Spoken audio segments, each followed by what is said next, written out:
नमस्कार साथियों, स्वागत है आपका हमारे ऑनलाइन यूट्यूब प्लेटफॉर्म रूट पर। मैं हूं दिनेश साहू और हमारी इंडियन ज्योग्राफी की सीरीज को आगे बढ़ाते हुए आज हम नेक्स्ट लेक्चर को डिस्कस करने वाले हैं। हमारी इंडियन ज्योग्राफी की ये सीरीज चल रही है। किसी भी एग्जाम की यदि आप तैयारी कर रहे हैं, हर एक एग्जाम के दृष्टिकोण से काफ़ी बेनिफिशियल सीरीज है। फाउंडेशन आपका काफ़ी मजबूत हो जाएगा इस सीरीज को देखने के बाद। तो आप किसी भी एग्जाम की तैयारी कर रहे हैं तो इस सीरीज को जरूर फॉलो कीजिए। आज के वीडियो लेक्चर में हम भारत के जो प्रमुख वाटरफॉल या फिर जलप्रपात हैं इनको डिटेल में डिस्कस करेंगे। तो वीडियो लेक्चर काफ़ी महत्वपूर्ण होने वाला है। वीडियो लेक्चर को आप अंत तक जरूर देखिए। इसके अलावा प्रीवियस बहुत सारे लेक्चर हो चुके हैं। मेन लेक्चर में आपको बता देता हूँ, जैसे कि भारत का सामान्य परिचय, पूरा फिजिकल डिवीजन ऑफ इंडिया या फिर भारत का जो भौगोलिक विभाजन है, भौतिक विभाजन है, इसको हमने बहुत डिटेल में डिस्कस किया है। भारत का जो रिवर सिस्टम है इसको हमने कंप्लीट कर लिया है।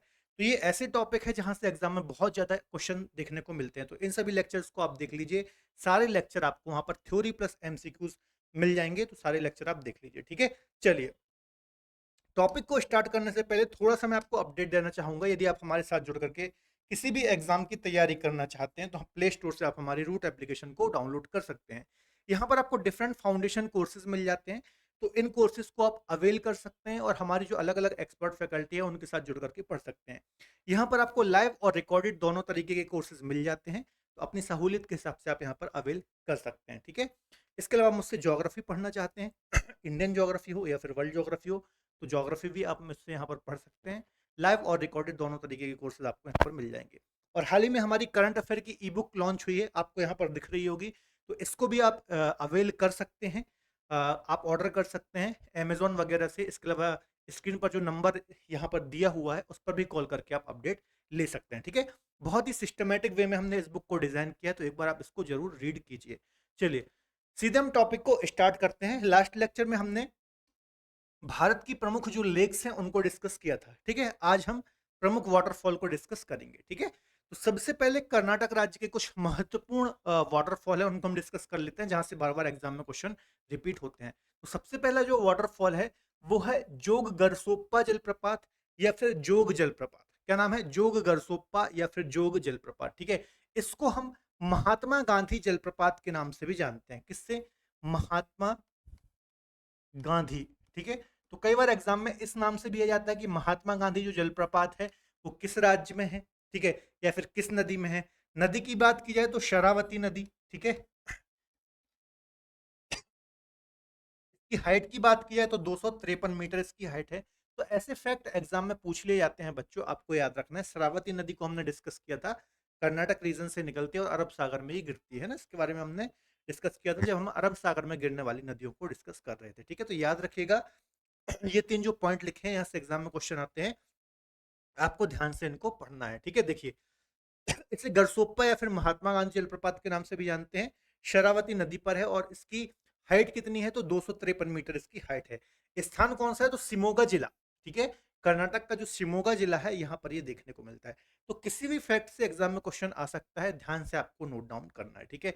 चलिए, इसकी ये थोड़ा इमेजेस आप देख सकते हैं, ठीक है। काफी ब्यूटीफुल ये जलप्रपात है, पूरा पहाड़ों से घिरा हुआ।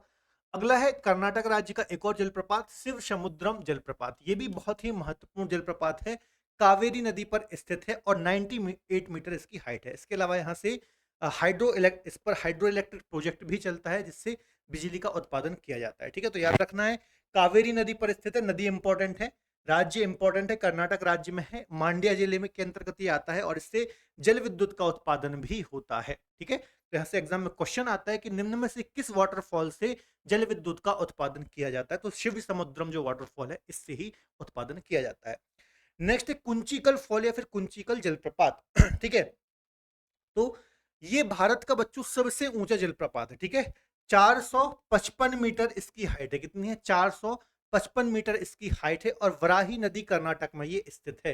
कहां पर? शिमोगा जिले में वराही नदी पर ये स्थित है। 455 मीटर इसकी हाइट है और भारत का सबसे ऊंचा, है ना, मतलब सबसे ऊपर से ये गिरता है, ठीक है। सबसे हाइट से गिरने वाला ये जलप्रपात है, सबसे ऊंचा जलप्रपात है।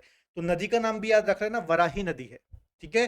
शिमोगा जिला है और कर्नाटक है। तो जो कर्नाटक के तीन वाटरफॉल हमने डिस्कस किए, जोग गरसोप्पा जिसको हम महात्मा गांधी वाटरफॉल के नाम से जानते हैं, शिव समुद्रम और कुंचिकल, तीनों ही मोस्ट इंपॉर्टेंट फॉल्स हैं, इसलिए मैंने इनको स्टार्टिंग में डिस्कस करा दिया। यहाँ से हर एक फॉल से एग्जाम में क्वेश्चन देखने को मिलते हैं, ठीक है। चलिए, आगे देखिए, एक और है कर्नाटक में दूध सागर जलप्रपात। ये भी काफी महत्वपूर्ण जलप्रपात है। इस जलप्रपात को आपने बहुत सारी जगह मूवीज में देखा होगा, ठीक है, क्योंकि ये काफी ब्यूटीफुल नजारे बनाता है। अभी मैं इसकी इमेज भी दिखाऊंगा। तो मांडवी नदी पर ये स्थित है। हमने डिस्कस किया था मांडवी नदी कर्नाटक और गोवा में प्रवाहित होते हुए अरब सागर में गिरती है, ठीक है। तो मांडवी नदी पर ये स्थित है, कर्नाटक और गोवा के बिल्कुल बॉर्डर पर, ये सीमा पर हमें देखने को मिलता है, ठीक है। तो याद रखना, अभी इसकी इमेजेस भी मैं आपको बताऊंगा। गोकक जलप्रपात की बात करें तो 52 मीटर ये ऊंचा है और घाट प्रवाह नदी पर स्थित है। घाट प्रवाह नदी जो कि कृष्णा की सहायक नदी है, तो घाट प्रवाह नदी पर कर्नाटक राज्य में गोकक वाटरफॉल हमें देखने को मिलता है, ठीक है। याद रखिएगा। अब ये देखिए दूध सागर वाटरफॉल की कुछ इमेजेस हैं। यहाँ से रेल गुजर रही है, यहाँ से ये वाटरफॉल गिर रहा है और काफी सुंदर दृश्य ये बनाता है। इसके अलावा जब ये पानी इतने ऊपर से अ, गिरता है तो इसी पानी की जो वाष्प है ना, वो इस प्रकार से धुएं के रूप में ऊपर उठती है, तो इसको और ज्यादा सुंदरता प्रदान करती है या काफी ब्यूटीफुल बनाती है, ठीक है। तो याद रखिएगा, जो ये हमने कर्नाटक के फॉल डिस्कस किए हैं, हर एक फॉल काफी महत्वपूर्ण है। ध्यान से इनको नोट डाउन करना है, फैक्ट को आपको दिमाग में रखनी है, ठीक है। चलिए, अगला है छत्तीसगढ़ राज्य में चित्रकूट जलप्रपात, ठीक है। चित्रकूट जलप्रपात की यदि हम बात करें तो यहां से भी कई बार एग्जाम में क्वेश्चन आता है, कहां पर है, तो इंद्रावती नदी पर स्थित है, ठीक है। इंद्रावती नदी जो कि गोदावरी की सहायक नदी है। गोदावरी नदी जो कि अभी प्रायद्वीपीय हमने डिस्कस किया था, प्रायद्वीपीय भारत की सबसे बड़ी नदी है, ठीक है। और कहाँ गिरती है, बंगाल की खाड़ी में निकलती है। ओरिजिन कहाँ से होता है, वेस्टर्न घाट त्र्यंबकेश्वर से इसका ओरिजिन होता है। अब कमेंट बॉक्स में बताइए इसकी लेंथ कितनी है और कितने राज्यों में ये प्रवाहित होती है, ठीक है। तो इंद्रावती नदी जो कि गोदावरी की सहायक नदी है, इस पर यह देखने को मिलता है छत्तीसगढ़ राज्य में, ठीक है, याद रखिएगा। इसके अलावा स्थान कहाँ है, तो छत्तीसगढ़ राज्य का जो बस्तर जिला है, यहाँ पर ये देखने को मिलता है जगदलपुर के पास, ठीक है। तो जिला वगैरह उतना इंपॉर्टेंट नहीं है, लेकिन फिर भी थोड़ा सा दिमाग में रख लेना चूंकि इंपॉर्टेंट है, ठीक है। इसके अलावा इसको सबसे इंपॉर्टेंट पॉइंट जो एग्जाम में आता है, इसको भारत का नियाग्रा फॉल भी कहा जाता है। इसकी बनावट थोड़ा सा नियाग्रा फॉल की जैसी है। अब नियाग्रा फॉल कहाँ है, तो कनाडा और यूएसए की बॉर्डर पर, ठीक है। जो फाइव फिंगर लेक वहां पर देखने को मिलती है, वहां पर ही आपको ये नियाग्रा फॉल भी देखने को मिलेगा। तो याद रखना, यूएस और कनाडा के मध्य में ये देखने को मिलता है। अगला महत्वपूर्ण फॉल है हुंड्रू जलप्रपात, ठीक है। हुंड्रू जलप्रपात ये कहां पर है, तो झारखंड राज्य में हमें स्वर्ण रेखा नदी पर देखने को मिलता है। कहां पर, रांची के पास ये देखने को मिलता है। याद रखना, 98 मीटर इसकी हाइट है। कितनी, 98 मीटर इसकी हाइट है स्वर्ण रेखा नदी पर। और झारखंड की जो कैपिटल है रांची, यहाँ पर देखने को मिलता है। यहाँ से भी मल्टीपल टाइम्स एग्जाम में क्वेश्चन आया है, तो याद रखिएगा, हुंड्रू वाटरफॉल झारखंड में स्वर्ण रेखा नदी पर स्थित है। अगला महत्वपूर्ण फॉल है चुलिया जलप्रपात, ठीक है, जो कि राजस्थान का एक महत्वपूर्ण जलप्रपात है। चंबल नदी पर स्थित है। चंबल नदी को हमने डिस्कस किया था, किसकी सहायक नदी थी, यमुना की सहायक नदी है। ये महू जाना पाव इंदौर के पास से इसका ओरिजिन होता है। इसके अलावा ये अवनालिका अपर्दन के लिए जानी जाती है, ठीक है। ये जो नदी है अवनालिका अपर्दन, याद रखिएगा, अवनालिका अपर्दन, या फिर इसको हम गली अपर्दन बोलते हैं, या फिर बीहड़ों का निर्माण, बीहड़ों के निर्माण के लिए ये नदी काफी फेमस है। मतलब ये इतने बड़े बड़े गड्ढे बनाती हैं, गड्ढे बनाती हैं इरोजन करके, कि ये जितना कमरा है, मतलब आप उस गली से जाएंगे तो दिखेंगे भी नहीं, है ना। तो इतने बड़े बड़ा ये गलियों का निर्माण करती है अपर्दन करके, ठीक है, मिट्टी का। तो याद रखना है, चंबल नदी है और इस पर ही चुलिया जलप्रपात आपको देखने को मिलता है। यह राजस्थान के कोटा में स्थित है। इसके अलावा राजस्थान के कुछ अन्य वाटरफॉल भी हैं, जैसे कि एक दुधिया जलप्रपात आपको देखने को मिलेगा, भीमताल जलप्रपात आपको देखने को मिलेगा, ठीक है। इसके अलावा देखिए गैपरनाथ जलप्रपात है, पतझर महादेव जलप्रपात है। तो ये कुछ अन्य है, उतने इंपॉर्टेंट नहीं है, इसलिए मैंने वन लाइनर पर यहाँ पर लिख दी है, तो आपको थोड़ा सा दिमाग में रखने हैं, ठीक है। चुलिया इंपॉर्टेंट है, इसको ध्यान से आपको नोट डाउन करना है। नेक्स्ट है मध्य प्रदेश। मध्य प्रदेश राज्य की बच्चों यदि हम बात करें तो धुआंधार नर्मदा नदी पर बहुत सारी महत्वपूर्ण जलप्रपात है। जैसे कि एक सबसे महत्वपूर्ण फॉल है ये जबलपुर जिला, है ना, जबलपुर, जबलपुर में आपको धुआंधार वाटरफॉल देखने को मिलता है। और कहाँ पर है, तो नर्मदा नदी पर है। जो जबलपुर है वो नर्मदा नदी के किनारे ही स्थित है, और यहाँ पर धुआंधार नामक एक स्थान है, यहाँ पर ही धुआंधार वाटरफॉल देखने को मिलता है, ठीक है। धुआंधार नाम क्यों है, वो इसलिए कि काफी ऊपर से ये गिरता है, तो जो पानी है वाष्प के रूप में ऊपर उड़ता है, धुएं के समान दिखता है, इस कारण से इसको धुआंधार फॉल बोलते हैं, ठीक है। तो याद रखिएगा, एक कपिलधारा जलप्रपात है। नर्मदा नदी जहां से निकलती है, जब हम नर्मदा नदी को डिस्कस कर रहे थे तब भी मैंने आपको डिस्कस कराया था, अनूपपुर जिले से निकलती है, तो वहां पर ही कपिलधारा जलप्रपात का निर्माण करती है, ठीक है, अमरकंटक के पास ही। इसके अलावा एक और है यहाँ पर दुग्ध धारा, एक दुग्ध धारा भी है और कपिल धारा भी है, अनूपपुर में ही देखने को मिलता है, ठीक है। इसके अलावा चचाई जलप्रपात है, ये बीहड़ नदी पर आपको देखने को मिलता है, रीवा में, आपको याद रखना है। अगला राज्य है उड़ीसा राज्य। तो उड़ीसा में आपको एक बारेही पानी जलप्रपात देखने को मिलेगा, है ना। उड़ीसा में कौन सा जलप्रपात? बारेही पानी जलप्रपात आपको देखने को मिलेगा। और ये कहां पर देखने को मिलता है? तो उड़ीसा में सिमलीपाल नेशनल पार्क आपने सुना होगा, तो सिमलीपाल नेशनल पार्क में ही ये स्थित है। और उड़ीसा का जो मयूरगंज जिला है वहां पर आपको देखने को मिलता है, ठीक है। अब नदी इंपॉर्टेंट, थोड़ा अलग नदी है, तो बुधा वालांगा नदी पर स्थित है। अब ऐसा क्वेश्चन आ जाए कि बारेही पानी वाटरफॉल किस नदी पर है, तो आप शायद एग्जाम में क्वेश्चन सही ना कर पाए, ठीक है। तो याद रखिएगा, थोड़ा नदी अलग है, बुधा वालांगा, इसको हमने पढ़ा भी नहीं है, तो याद रख लीजिएगा कि इस नदी पर ये स्थित है, ठीक है। और सिमलीपाल नेशनल पार्क में ये स्थित है।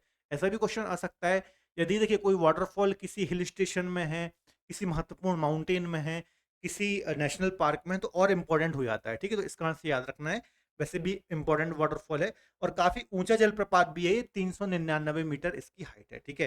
तो महत्वपूर्ण है। नदी भी याद रखिएगा, नेशनल पार्क भी याद रखिएगा, राज्य भी याद रखिएगा, इसकी हाइट भी याद रखिएगा, ठीक है। नेक्स्ट है डुडुआ जलप्रपात, ये भी काफी महत्वपूर्ण जलप्रपात है, मुजकुंद नदी पर या फिर मजकुंद नदी पर ये अवस्थित है, आपको याद रखना है। उड़ीसा राज्य के कोरापुट जिले में, आंध्र प्रदेश और विशाखापट्टनम जिले की सीमा पर ये हमें देखने को मिलता है। क्लियर है? डुडुमा जलप्रपात, ठीक है, याद रखिएगा। तो बारेही पानी, डुडुमा, दोनों इंपॉर्टेंट है उड़ीसा राज्य के, दोनों ध्यान से नोट डाउन कर लेना, काफी ज्यादा महत्वपूर्ण है, ठीक है। चलिए अगला देख लेते हैं महाराष्ट्र राज्य में। तो महाराष्ट्र राज्य में एक महत्वपूर्ण वाटरफॉल है अंबोली घाट वाटरफॉल, ये हिरण्यकेशी रिवर के अंतर्गत देखने को हमें मिलता है, ठीक है। महाराष्ट्र में जो सिंधुदुर्ग है, यहाँ पर ये देखने को मिलता है, सिंधुदुर्ग जिले के अंतर्गत ये हमें देखने को मिलता है हिरण्यकेशी नदी पर। नदी भी इंपॉर्टेंट है, याद रखिएगा, राज्य भी इंपॉर्टेंट है, ठीक है। यहाँ से क्वेश्चन एग्जाम में आए हैं। नेक्स्ट है बजराई वाटरफॉल। तो बजराई वाटरफॉल जो है ये उरमोड़ी नदी पर बनता है। कौन सी नदी? उरमोड़ी नदी पर बनता है। 260 मीटर ये ऊंचा है या फिर इसकी हाइट है, ठीक है। याद रखिएगा, उरमोड़ी नदी पर बजराई वाटरफॉल महाराष्ट्र के अंतर्गत आता है, 260 मीटर इसकी ऊंचाई है। नेक्स्ट बहुत ही इंपॉर्टेंट वाटरफॉल है मेघालय राज्य के अंतर्गत, नोह कालिकाई वाटरफॉल। यहाँ से मल्टीपल टाइम्स एग्जाम में क्वेश्चन आया है। ये जो वाटरफॉल है बच्चों, ये वर्षा के टाइम पर निर्मित होता है, क्योंकि आपको पता है मेघालय में काफी ज्यादा वर्षा होती है, तो वर्षा के कारण ही इसका निर्माण होता है। और चेरापूंजी के समीप ही है। चेरापूंजी आप जानते ही होंगे, भारत के सर्वाधिक वर्षा वाले स्थान है मासिम नाम और चेरापूंजी, और इसकी जो हाइट है वो 335 मीटर है, ठीक है। तो याद रखिएगा, नोह कालिकाई वाटरफॉल कहाँ पर है? मेघालय राज्य के अंतर्गत आता है। अगला है तमिलनाडु। तमिलनाडु में आपको एक होगेनक्कल जलप्रपात देखने को मिलता है, कावेरी नदी पर यह निर्मित होता है।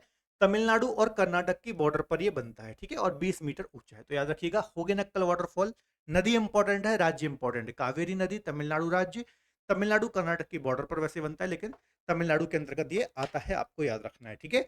इसके अलावा एक है पाइकारा जलप्रपात, ये भी बहुत ही इंपॉर्टेंट है ना। क्यों? क्योंकि ये जो ऊटी हिल स्टेशन मैंने आपको पढ़ाया था, नीलगिरी के अंतर्गत है ना, नीलगिरी माउंटेन मैंने पढ़ाया था ना, 3 राज्यों के अंतर्गत आता है।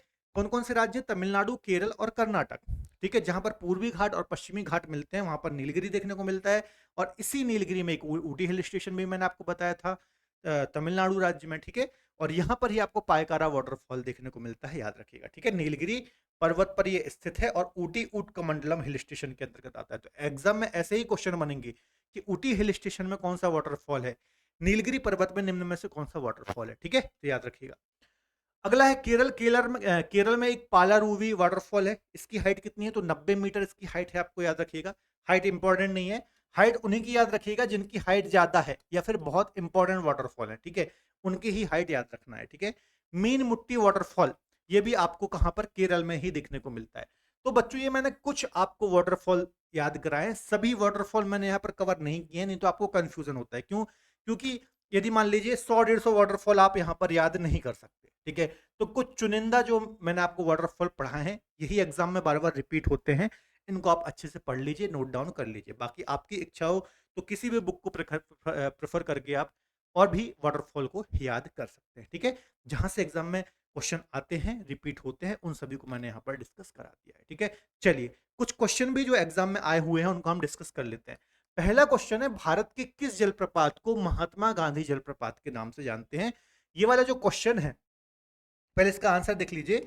जोग जलप्रपात, ठीक है। जो ये जोग जलप्रपात है या फिर जिसको हम जोग गरसोप्पा जलप्रपात बोलते हैं, जिसका वर्तमान में नाम महात्मा गांधी जलप्रपात है, इससे मल्टीपल टाइम्स अलग अलग एग्जाम्स में अलग अलग टाइप से क्वेश्चन आ चुके हैं। कभी नदी पूछ लेता है, कभी इसका नाम पूछ लेता है, ठीक है, कभी इसकी हाइट पूछ लेता है, कभी इसमें नदी का नाम पूछ लेता है, ठीक है। तो याद रख लीजिएगा, महात्मा गांधी जो जलप्रपात है शरावती नदी पर कर्नाटक राज्य में स्थित है ना। कहाँ पर? तो कहाँ पर है? शिमोगा जिले में स्थित है, आपको याद रखना है, ठीक है। अगला है बारेही पानी वाटरफॉल किस राज्य में स्थित है? बारेही पानी, ये भी बहुत इंपॉर्टेंट क्वेश्चन है, बार बार रिपीट होता रहता। तो उड़ीसा राज्य में, अभी मैंने डिस्कस कराया था, सिमलीपाल नेशनल पार्क के अंतर्गत ये आता है। अब किस नदी पर है, अभी मैंने आपको डिस्कस कराया, कमेंट बॉक्स में आंसर दीजिए। कावेरी नदी पर स्थित शिव समुद्रम वाटरफॉल किस राज्य में स्थित है? कावेरी नदी पर स्थित शिव समुद्रम वाटरफॉल जो है ये कर्नाटक राज्य में स्थित है, मैंने आपको डिस्कस कराया था। और इसमें हाइड्रो इलेक्ट्रिक प्रोजेक्ट भी चलता है, मतलब इससे आ, विद्युत का उत्पादन भी किया जाता है, ठीक है। अगला क्वेश्चन देख लेते हैं। कुंचिकल जलप्रपात जो भारत का सबसे ऊंचा जलप्रपात है, इसकी हाइट कितनी है? तो 455 मीटर इसकी हाइट है, ठीक है। आपको याद रखना है, कर्नाटक के शिमोगा जिले में वराही नदी के अंतर्गत यह आता है, ठीक है। अगला है भारत की किस जलप्रपात को भारत का नियाग्रा फॉल भी कहा जाता है? तो जो चित्रकूट वाटरफॉल है बच्चों, है ना, छत्तीसगढ़ के अंतर्गत, इसको भारत का नियाग्रा फॉल भी कहा जाता है, ठीक है। क्या कहा जाता है? भारत का नियाग्रा फॉल भी कहा जाता है। किस नदी पर है? तो इंदिरा गांधी नदी पर है, छत्तीसगढ़ में बस्तर जिले के पास है। और इंद्रावती किसकी सहायक नदी है? तो गोदावरी की सहायक नदी है। हुंड्रू वाटरफॉल कहाँ पर है? तो अब भी डिस्कस कराया था मैंने, स्वर्ण रेखा नदी पर ये स्थित है, झारखंड में, रांची के पास में, है ना। अगला क्वेश्चन देख लेते हैं। निम्नलिखित युग्मों में से कौन सा सही सुमेलित नहीं है? शिव समुद्रम कावेरी, बिल्कुल सही बात है। चुलिया चंबल बिल्कुल सही है। जोग कृष्णा, जोग गरशोपर शरावती नदी पर है, कृष्णा पर नहीं है, तो सी आंसर इसका हो जाएगा। जबकि धुआंधार भी नर्मदा नदी पर ही स्थित है, ठीक है। ऐसे आपको पूरे रटे होने चाहिए। उड़ीसा राज्य का डुडुमा जलप्रपात किस राज्य में स्थित है? सॉरी, यहाँ पर ऑलरेडी दे दिया, थोड़ा सा मिसप्रिंट हो गया, तो याद रखना है किस नदी पर स्थित होना चाहिए यहाँ पर, है ना, किस नदी पर स्थित है। डुडुमा वाटरफॉल किस नदी पर, थोड़ा सा मिसप्रिंट हो गया है कंटेंट टीम से, आपको याद रखना है, ठीक है। तो जो डुडुमा जलप्रपात है किस नदी पर है? उड़ीसा में मजकुंद नदी पर ये स्थित है, आपको याद रखना है। सी आंसर इसका सही हो जाएगा, ठीक है। अगला है नोह कालिकाई वाटरफॉल जो है ये कहाँ पर है? तो मेघालय राज्य में चिरापूंजी के पास आपको देखने को मिलता है, और बारिश के कारण ये निर्मित होता है या फिर बनता है। आज का लास्ट क्वेश्चन है, पाइकारा वाटरफॉल किस पर्वत पर स्थित है? तो पाइकारा वाटरफॉल जो है तमिलनाडु राज्य में आपको देखने को मिलेगा, नीलगिरी के अंतर्गत ये आता है, नीलगिरी माउंटेन में ये आता है। और ऊटी हिल स्टेशन यहाँ पर ही आपको देखने को मिलता है, ठीक है। तो ऐसे क्वेश्चन, ये क्वेश्चन सॉल्व कराने का मतलब सिर्फ ये नहीं कि आपकी प्रैक्टिस, ये मैं इसलिए कराता हूँ क्योंकि ऐसे क्वेश्चन एग्जाम में आते हैं इस टॉपिक से, ठीक है। तो और आपको प्रैक्टिस करनी है क्वेश्चंस की। और भी आप यदि वाटरफॉल पढ़ना चाहते हैं तो किसी भी बुक को प्रेफर करके पढ़ सकते हैं, ठीक है। तो ये छोटा सा आज टॉपिक था, बहुत जल्दी हम अगले लेक्चर में मिलेंगे। वीडियो लेक्चर पसंद आए तो प्लीज़ वीडियो को लाइक करें, इसके अलावा अपने दोस्तों के साथ शेयर जरूर करें। बाय बाय, टेक केयर, जय हिंद।